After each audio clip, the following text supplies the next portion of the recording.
On May 28, 2021, German Foreign Minister Heiko Maas announced that Germany will formally recognize the atrocities against the Herero and Nama people as genocide and work towards genuine reconciliation and remembrance of the victims. Germany further pledged the equivalent of 1.3 billion euros towards the development of projects. As he further added, quote, "In the light of Germany's historic and moral responsibility, we will ask Namibia and the descendants of the victims for forgiveness."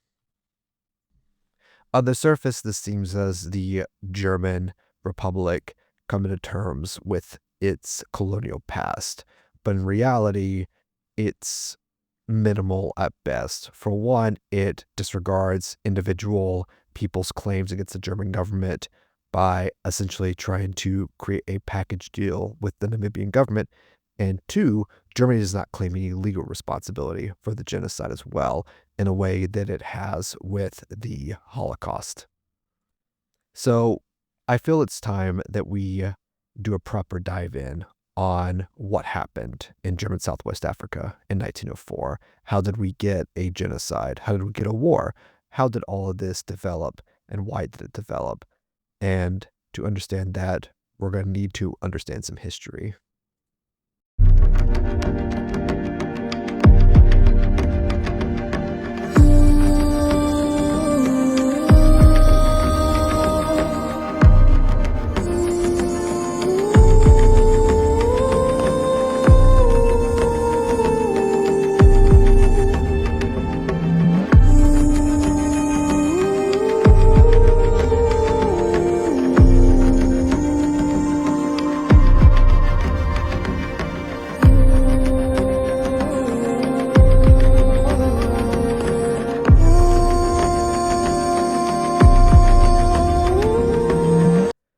The first genocide of the 20th century was not the Armenian genocide, nor the Holocaust, but took place in the former German colony of Southwest Africa, nowadays modern-day Namibia.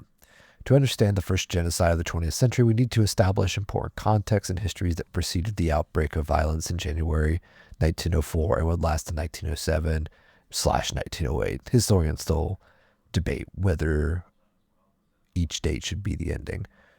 Historians usually refer to this as the Nama-Herero Genocide.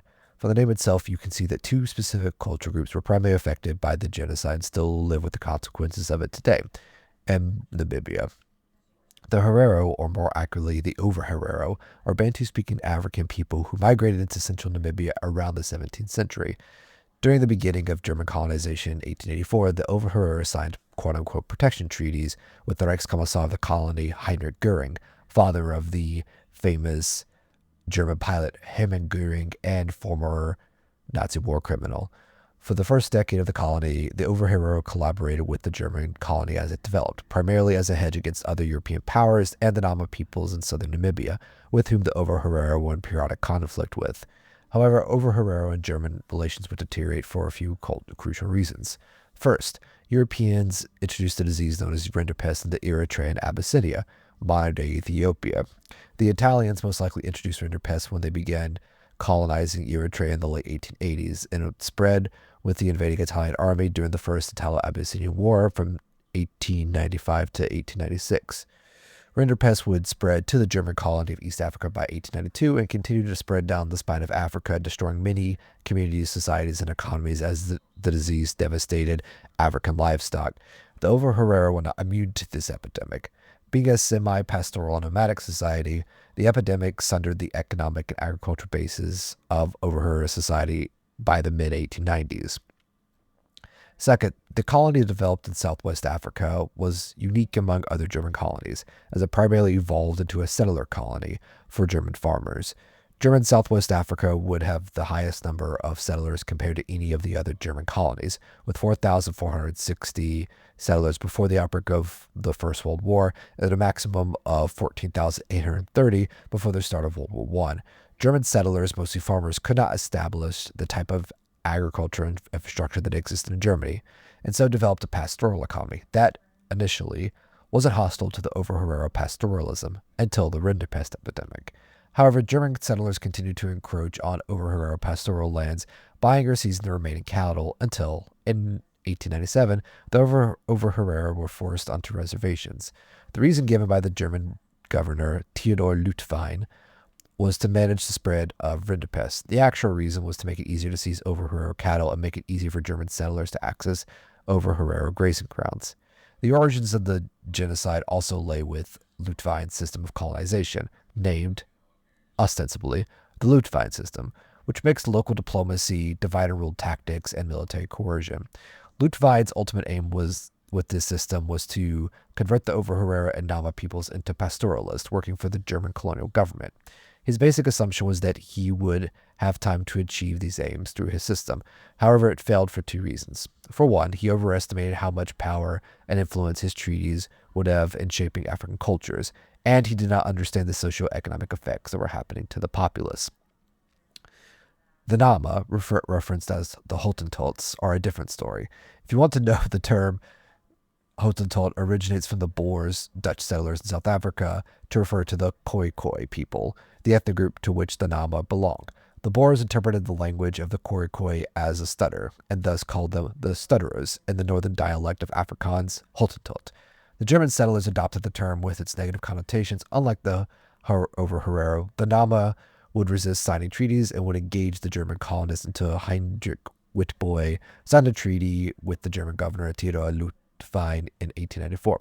The Nama would work with the German colonial administration in a military capacity. Such was the policy of Theodor Lutvine to maintain a balance of pacifism among the various peoples. They would join the fighting with their traditional rivals, the over-Herero, and would have more success fighting the German Schutztruppe until finally ending in 1908. In December 1903, at a meeting of the various over-Herero clans, the de facto leaders, Samuel Nama-Herero, and the other local leaders decided it was time to strike back against the German colonists and the German colonial administration. The first strike of the German-Herero War occurred on January 12, 1904. The attack against German farmers and settlers killed 120 to 150 people, along with a handful of the German colonial Schutztruppe. On the express orders from Nama-Herero, the over-Herero warriors targeted men and would give the women and children over to the missionaries in the colonies. This is because German missionaries had been in the area back during the 1840s and had established contacts with the over-Herero. In fact, Heinrich Witbooi and Samuel Nama-Herero were both Christian, or had been baptized at least, and spoke a variety of European languages. The over-Herero warriors also focused on destroying communication lines, railroads, and telegraph lines, essentially targeting the ability of the Schutztruppe to effectively organize defenses, send reinforcements, or coordinate attacks. The outbreak of fighting surprised the colonial administration in the colony and the imperial administration in Berlin. Most of the Schutztruppe were in the colony's southern region, dealing with the Bundeswehr Nama people, and thus were not at the center of the colony where the conflict had begun. The over-Herero initially enjoyed local tactical success, raiding supply depots and attempting to destroy the economic foundations of the colony by destroying the local infrastructure and taking livestock. Initially, both sides suffered an even rate of casualties. The main over-Herero force proved to the Germans a formidable enemy. The first three battles of the conflict occurred at Ovikokorero, Ongajira, and Oviumba, saw a large number of casualties among the German Schutztruppen's officers. Lutvine assessed the situation and came to grim conclusions. His troops were exhausted, suffering from a typhus outbreak, and waiting for reinforcements, and thus he suspended all large-scale operations. In May, reinforcements arrived, and German forces rose to 4,654. The Herero and their families retired to Waterberg and awaited the opening of negotiations. Lutvine was amenable to a settled peace, but only after dealing with a decisive blow to the Herero. Because of the structure of the German colonial administration, the colonial department was directly under the Kaiser. In this case, it would be Wilhelm II, and he trusted the planning of the conflict to the chief of the general staff, Alfred von Schlieffen. Yes, that von Schlieffen, of the Schlieffen plan, for all the World War nerds out there. Kaiser Wilhelm II sidelined Lutvine as governor and would replace him with General d'Infanterie Adrien Dietrich Lothar von Trotha on May 3, 1904. Von Trotha would arrive in the colony on June 11, 1904, as the colonial forces had minimal success against the tactics of the over-Herero forces. The replacement of Lutvine by von Trotha as commander of the German forces in German Southwest Africa in May 1904 ushered in a new approach to the war. While seeking a decisive battle at the foot of the Waterberg Mountain and in the Waterberg Plateau, Ludwig had also sought to integrate the Herero in any post-war settlement and thus advocated negotiated peace. As a result, he called for clemency to be exercised toward the African population to maintain the long-term economic viability of the German protectorate. Protectorate is a term used by the German government to describe their colonies. They never actually use the word colony in their official documentation. They will always refer to it as the Schutzgebiete, or protectorate. Following this plan, he followed African military custom and maintained close correspondences with the Herero. Ludwig's policy aimed at the conduct of a restricted war, so as not to endanger good post-war relations with the Herero and Nama. In doing so, he exhibited a certain congruence with Herero and Nama aims and practices in using a conflict to begin negotiations. Again, it's important to understand that the beginning of this war starts from the disillusion of both the Herero's society because of the ecological conditions of colonialism and the violence being perpetrated by German settlers against the Herero. His successor von Trotha, a veteran of the Boxer War and with experiences fighting in German East Africa, was known as an advocate of radical military solutions. Invested with absolute powers by Kaiser Wilhelm II, he replaced Ludwig's colonial policy with a strategy of annihilation. The actual differences between the two figures became clear only after the failed Battle of Waterberg in the fall of 1904. Initially, von Trotha and the Protectorate had little impact on the conduct of the war against the Herero. Although issuing any official declaration of war against the Herero and special military regulations for the conflict during his passage, he continued Ludwig's tactics in preparing for the Battle of Waterberg. One measure he ordered was the establishment of a prison camp with a capacity of 8,000 inmates. Just as those of his predecessor, von Trotha's original plans did not involve the physical extermination of the Herero. Rather, he sought to encircle and destroy their forces in a decisive battle of annihilation. Von Trotha assembled his infantry and artillery into 6 units to be accompanied by 2 machine gun sections, 8 administrative units, and 3 contingents of native auxiliaries. These would be the Nama, who would fight with the Germans against the Herero at the start of this war. His force of some 4,000 men with 1,500 rifles, 30 artillery pieces, and 12 machine guns was confronted by 60,000 Herero, men, women, and children, of whom 6,000 were armed. The Herero lacked artillery and suffered from shortages of ammunition. The German force received orders to advance on the Herero in a star-shaped formation. However, the difficulties in communication and coordination experienced by the various German units made this maneuver difficult to execute. The signal section stationed on the crest of the Waterberg Plateau could not coordinate the advancing units. The ring around the Herero tightened even more closely until the beginning of August 1904.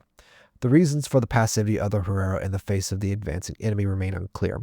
Indeed, they did not even attempt to cut the German telegraph lines linking the advancing German units.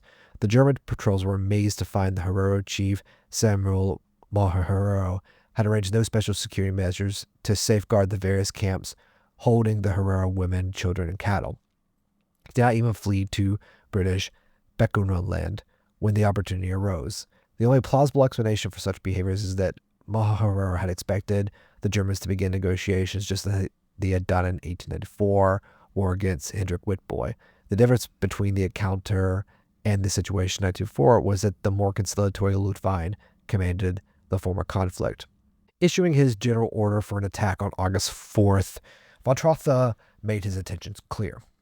Quote, "I intend to attack the enemy, with all sections simultaneously to destroy him." Initially, everything proceeded according to plan. However, on the very first day of the offensive, one of the advancing units broke with the battle plan and wheeled off to attack the mission station at Waterberg. Although successfully capturing the station, this action forced the whole Herero force to retreat southward into the Omaheke Desert, where they were met with the weakest German unit at the Hamakari watering hole. Not strong enough to engage the advancing Herero, the Germans conceded their position. Having failed to encircle the Herero, the Germans now could not prevent their flight into the desert. Blaming the failure of the encirclement action on the premature decisions of the individual unit that attacked the mission station, the official account of the battle produced by the General Staff identified the initiative of certain restricted individuals as decisive in the failure of the overall plan. Essentially, a unit went rogue and did something it was not supposed to do. It is highly unlikely that the Herero would have retreated eastward without the unauthorized attack on the mission station from the west. That the Herero were forced to flee into the desert would appear to be the result of not military planning, but the unforeseen course taken by the Battle of Waterberg itself. Even without this friction, facing a larger enemy force and unable to either coordinate his forces or deploy his artillery, it remains unlikely that von Trotha would have been able to pursue his plan to its successful conclusion. Other chroniclers of this battle argued that by incorporating the Omaheke Desert into his plan as a quote-unquote natural barrier, von Trotha acted intentionally in stationing his weakest unit to the southeast of the plateau at the Hamakari watering hole. Following this line of thought, the escape of the Herero at this point was intended. The most obvious objection to this argument is the evidence pointing to von Trotha's preparations, not to try and force the Herero into the desert, but to engineer a battle of annihilation culminating in a single, large, invisible outcome, unquote. He did not intend to bring about a situation in which the Herero would be subject to a slow death through adverse natural conditions. The force fled past the battlefield into the Omaheke Desert, taking their women and children and a section of their herds. The force abandoned not only all items of value, such as furs, ostrich feathers, and cattle, but also weapons and ammunition. As one member of the general staff remarked, the entire national wealth of the Herero was left by the wayside. Following the failure of his original battle plan, von Trotha was forced to develop a new strategy. It was simple. I will pursue the enemy with all units. In a conventional European battle, the pursuit had been developed to effect the final defeat of an already routed enemy. In this context, it served the function of actually forcing the enemy to give battle. The Germans were very concerned to prevent the Herero from regrouping or even escaping to the adjacent British Bechuanaland to prepare for further action. Seeking to avoid either of these eventualities, Ludwig von Erstoff and Berthold von Diemling collected the troops available to them and on August 13th launched a pursuit along the area between the end of the grassland and the start of the desert. Shortly afterward, von Trotha issued two sets of guidelines for successful action. Although stipulating that any, quote, looted cattle were to be driven to the collection post wherever possible, absolute priority was to be attached to the, quote, destruction of the enemy. Both sets of guidelines forbade any form of negotiation with the enemy. Even if the strategy of annihilation that von Trotha was eventually to follow was not explicit in his military orders at this stage, he did not expect to fight a glorious final battle, but engage in a series of small skirmishes. Where proposed in conducting the pursuit was non-combatants, especially unarmed women, among the fleeing force. While the special legal arrangements made for the war in German Southwest Africa permitted the German troops to shoot any armed African men on sight, according to the later testimony of one of his officers, von Trotha had expressly forbidden the shooting of women and children. However, documented incidents showed German soldiers would shoot women and children. Indeed, Governor Leutwein had already abrogated the often postulated solidarity, quote, code of honor regulating dealings with women and children. Responding in 1904 to attacks on the German conduct of the war made in Parliament by the SPD leader August Bebel, Leutwein could deny the existence of any express orders to kill women and children, but he was forced to concede that such events had taken place. In his report made to the Colonial Department of the Foreign Ministry, the former governor wrote that it is only natural after all that has occurred that our soldiers do not show any leniency. Moreover, it is natural that a superior officer does not order that any such leniency be shown. For Leutwein, showing leniency meant not shooting captive women and children. In the early phases of the war, with only a few exceptions, the Germans had abandoned the practice of differentiating between female and male prisoners. Von Trotha faced a mobile opponent spread across an extensive territory, and with his own soldiers succumbing to high levels of disease, his second attempt to encircle the Herero on a broad front, launched at the end of August 1904, was also unsuccessful. Nevertheless, he was not unaware of the perilous state in which the Herero found themselves. Forced to survive in the Omaheke Desert without sufficient water for the number of men and cattle, many died of exhaustion and thirst. Although his enemy had been rendered physically incapable of any further military action, von Trotha remained inflexible in his rejection of negotiations with the Herero. Surveying the situation, Captain Ludwig von Estorff saw only the senseless destruction of an entire people. He summarized the pursuit, and death of the Herero succinctly. The resistance broken, their number disbanded entirely in the field of sand. The great majority perished. Von Trotha, on the other hand, justified his conduct with a reference to Napoleon's humiliation in Russia. I was confronted by a catastrophe for my men. Had I granted the females access to the few puddles available to me, I ran the risk of experiencing my own Beresina. Learning in 1904 of Herero attempts to gather on the river Iseb, he intensified his pursuit to throw the opponent back into the sandfield. Should he not fight, where thirst and privation will complete his destruction. This statement was the first formulation of a plan to seal the border of Omaheke and abandon the Herero to a certain death. Accordingly, von Estorff and von Diemling, the two captains in charge of sealing the border, were ordered to prevent the Herero from returning from the desert. The conventional differentiation between combatants and non-combatants had become obsolete. The war aims had now refocused on the absolute destruction of the enemy.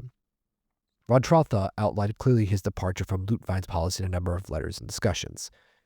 Quote, the sealing off of the eastern border of the colony and the pursuit of a policy of terror against every remaining Herero in the land will continue as long as I remain in the territory.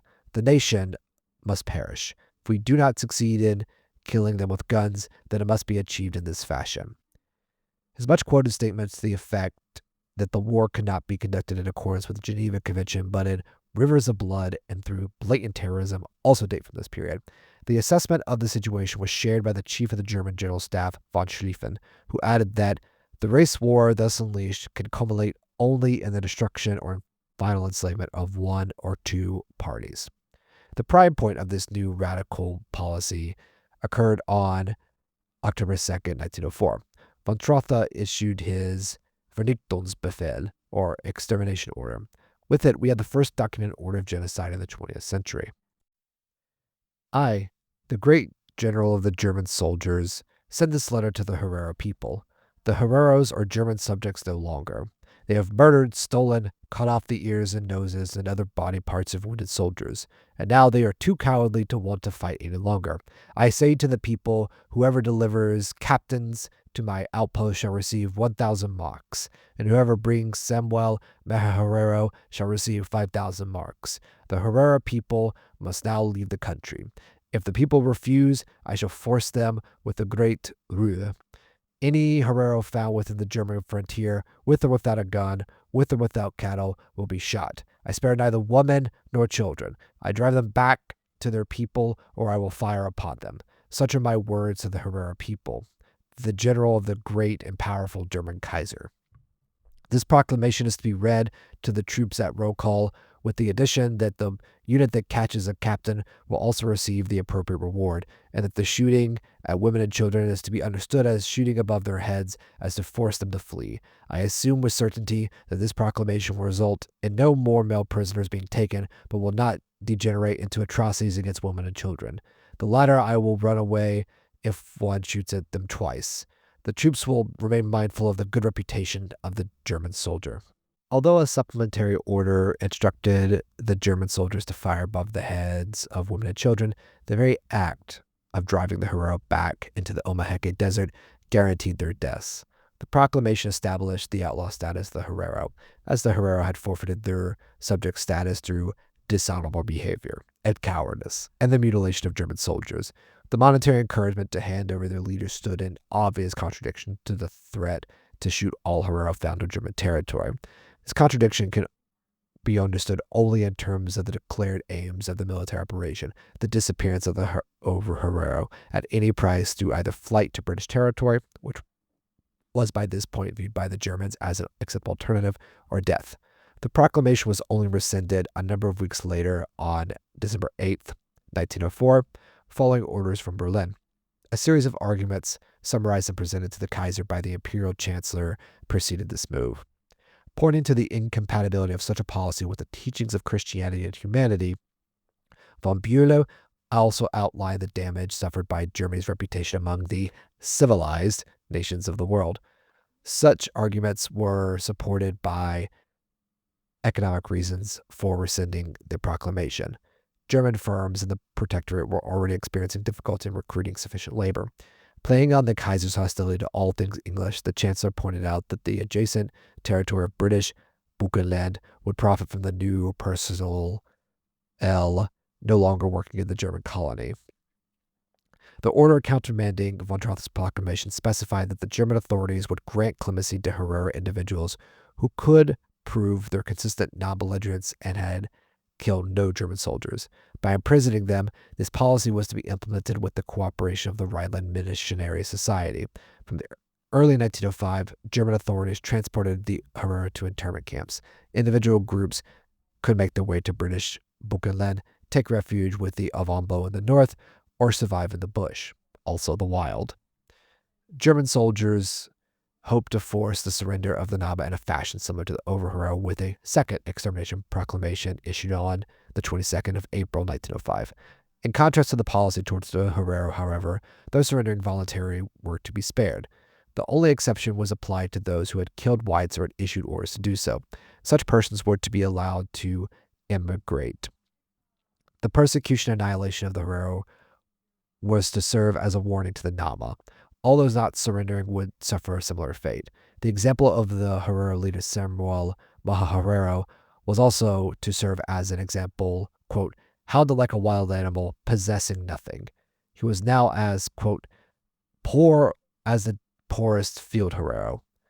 German propaganda now portrayed the Herero as either having died of hunger and thirst in the desert or having been cut down by German horsemen. A renewed attempt to bribe the Nama into delivering up those quote, guilty of murder accompanied this campaign. Unquote, a price of 5,000 marks was put on the head of Hendrik Witbooi. Assured of keeping their lives, which would, however, be spent in prison, they were not guaranteed the retention of any property. Although the Germans never threatened the Nama with complete extermination, reference to the fate of the Herero meant it remained a continuous and unspoken threat. The Nama proclamation exhibited considerably greater subtlety than that issued to the Herero. While German rule in the north seemed to be guaranteed only through the destruction of the Herero, in the south it seemed to require merely the complete submission of the Nama.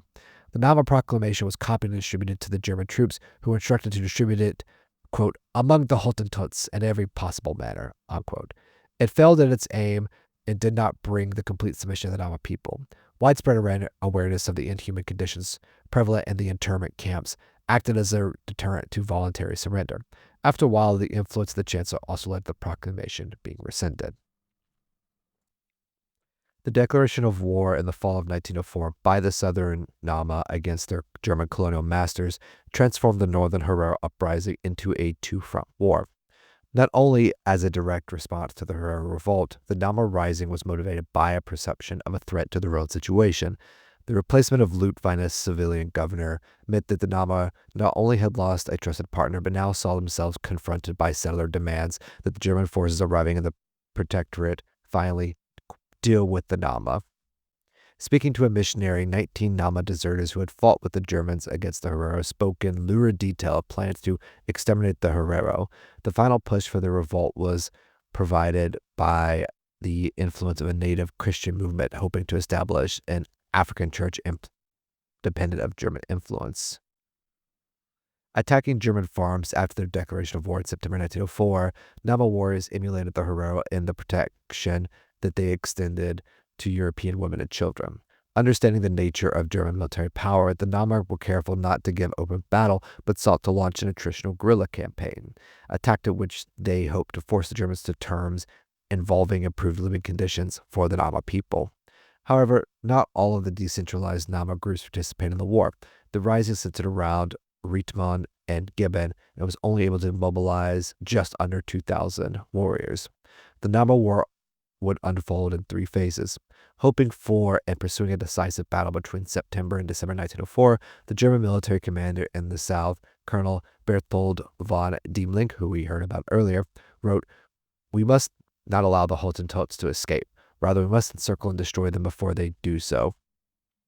Seeking in December 1904 to force the Witbooi Nama, the largest and most important of the Nama groupings, to give battle to their homeland of Rietman, the Germans failed to prevent their subsequent escape, but did force them to abandon all of their possessions, amounting to some 15,000 head of cattle, domestic equipment, weapons, and ammunition. Despite suffering grave losses, the Nama were no longer tied to a single area. This increased level of mobility conferred greater military flexibility, a development not missed by von Trotha when he wrote, "As they were no longer possession of anything which we could take from them, they were resolved to take their operations to extremes." The capture of Reitman by German troops marked the beginning of the second phase of the war. Reorganizing their troops into smaller units and thus reverting to their original tactics, the Nama launched several individual actions. This alternative approach proved highly effective against small German formations such as patrols and transport columns, but posed a minor threat to larger bodies of troops, as one account puts it. Having split up into small bands, these enemy formations roamed the country, marching and resting.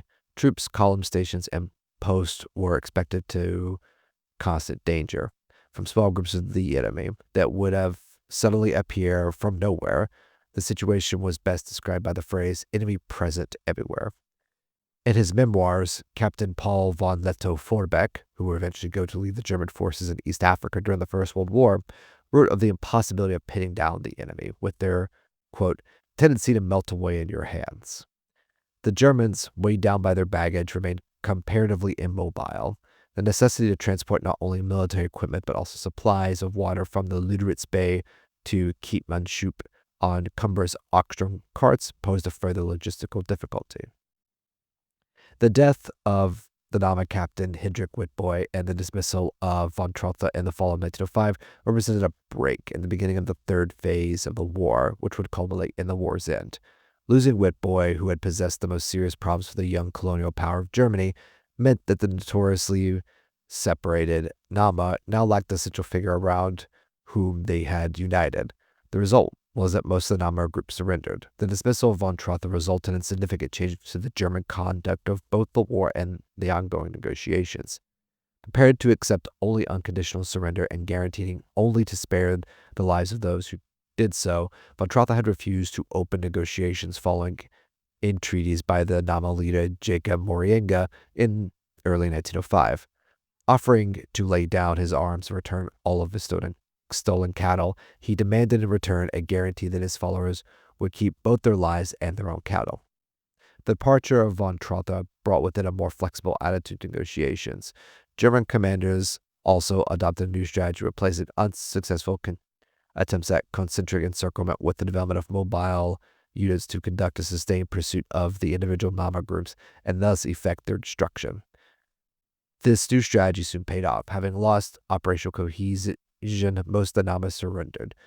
They would eventually join the survivors of the Herero Revolt in prisoner of war camps. After losing face at the Battle of Waterberg in 1904, the German military suffered further loss of prestige during the protracted guerrilla campaigns conducted by what amounted to only a few hundred Nama.